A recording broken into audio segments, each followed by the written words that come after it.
Leaving 2025 and going to 2026, there's a pretty powerful shift happening in two different systems. In one system, we're going from the year of the snake into the year of the horse. In another system, we're finishing a year 9, going into a year 1. Both of them signify the end of a cycle, the beginning of a new cycle.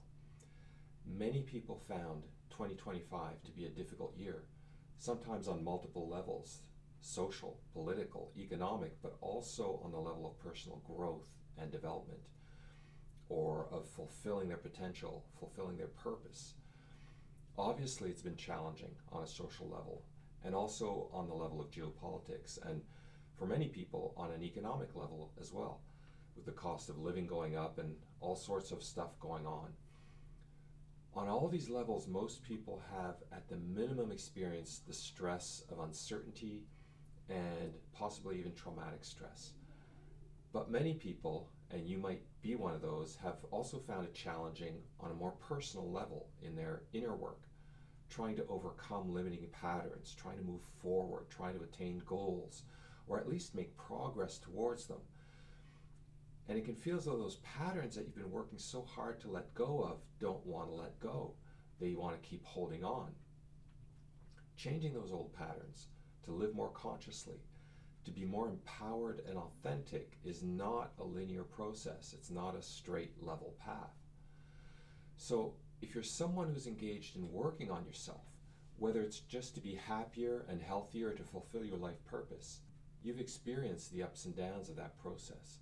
Sometimes you experience inspiration and transformation, and sometimes you experience setbacks and disappointment. And this has probably been a year where you worked hard to try to change those patterns, to really make a shift, to heal yourself, to let go of old habits that don't serve you anymore. Maybe you worked hard to try to create change in your life or your work or yourself, to break through, to release old patterns like self-doubt and self-sabotage, insecurity and overthinking, or procrastination and people-pleasing. Patterns that probably have always gotten in your way and held you back. And maybe you felt like you were making progress and really taking it to another level. Maybe you felt like a shift was happening, a transformation was close at hand, but it didn't quite happen. And as much as you know that you did that work, you know that you made progress, it doesn't feel like you made progress because you don't have much to show for it. And in fact, it's normal that sometimes things feel like they get worse before they get better. Sometimes it's because you realize those patterns are worse than you thought, or because you feel like they have a greater hold on you than you thought. But here's the thing. It gets worse before it gets better is not just an empty phrase. It's normal growth and transformation. It feels worse because you're more aware. It feels worse because you're closer to letting go and the pattern is trying to grab on harder because it feels like the end is near. To really make those transformational changes in your lifelong patterns, not just the habits of thinking and feeling and believing that get in your way, but the hard wiring and the programming that keeps them in place, you need to get more and more uncomfortable with them so that you get more and more motivated to transform them. Not motivated to try harder though. That's a trap. At the end of a cycle, like we are in now, just before crossing the threshold, it's about the motivation to let go. Not to try harder, just to let go, like a snake shedding its skin. And as we finish the year 2025, the year of the snake, it's all about shedding that skin, letting go. The snake is a spiritual symbol of transformation. It sheds its old skin and moves on with a new one. It moves easily through the underbrush, through the grass. It isn't as restricted in its movements as other animals. It's as close to the earth as you can get, grounded, but it's not restricted by the earth and its movements. It can move over, around, under, just about anything.